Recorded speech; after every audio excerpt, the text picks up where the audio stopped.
Hi guys, isang magandang araw sa inyo. So ngayong araw na to is magte-test ulit tayo kung paano nga ba ang effect nito sa ating blood sugar, yung ating mga pagkain ngayon. So ito po yung kakainin natin ngayon, 2 pirasong saging at saka may isda tayo at saka isang malapis na laki ng avocado. So ang gagawin natin ngayon is kukuha muna tayo ng ating blood para i-test natin kung gaano ka taas yung ating blood sugar ngayon bago tayo kumain.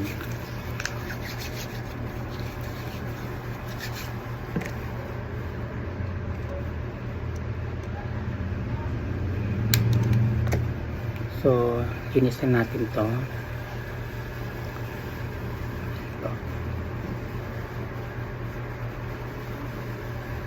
So, yan.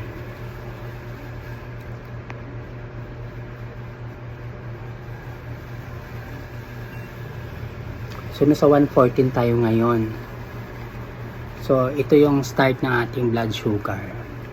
So, bago natin kainin to, kung ano bang effect nitong pagkain na to mamaya after 2 hours. 2 pirasong saging.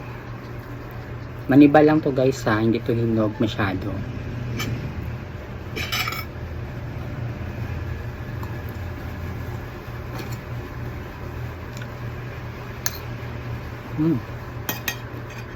Sarap.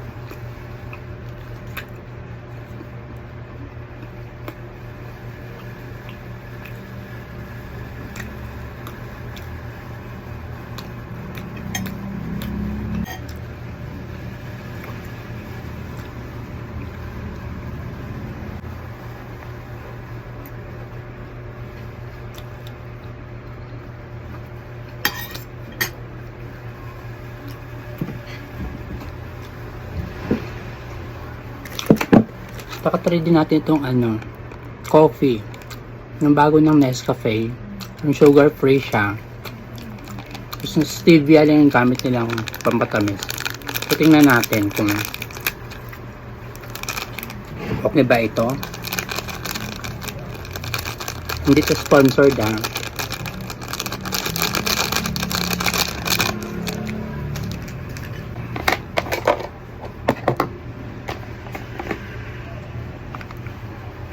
Sarap kasi magkape eh. Pero hindi ko to inaaraw-araw ha. Once in a while lang. Ngari sa isang linggo, 2 beses.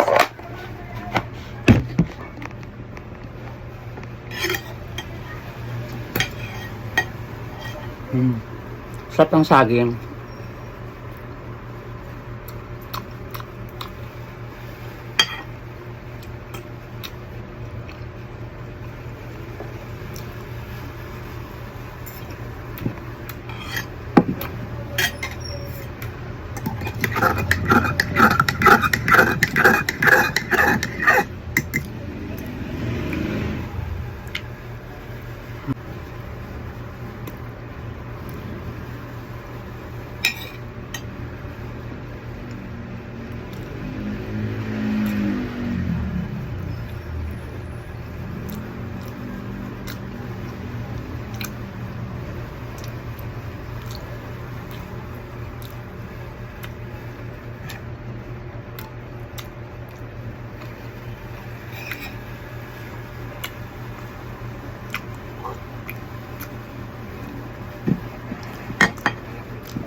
Ang init, ang sarap.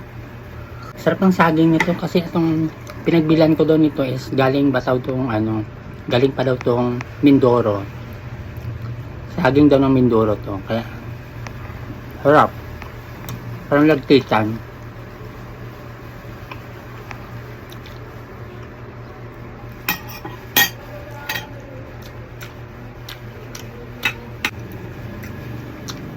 Kompleto tayo guys, mayroon tayong source ng carbs, source ng protein, saka source ng fats natin.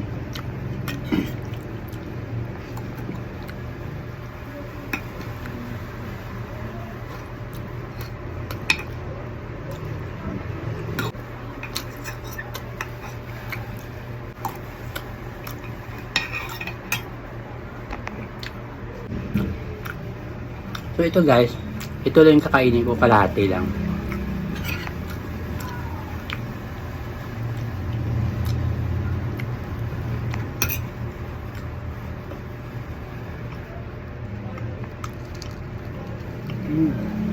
Masarap din yung avocado.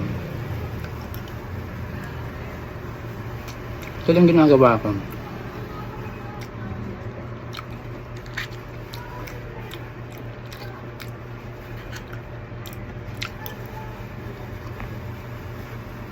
Dahil ito yung sa kaliit.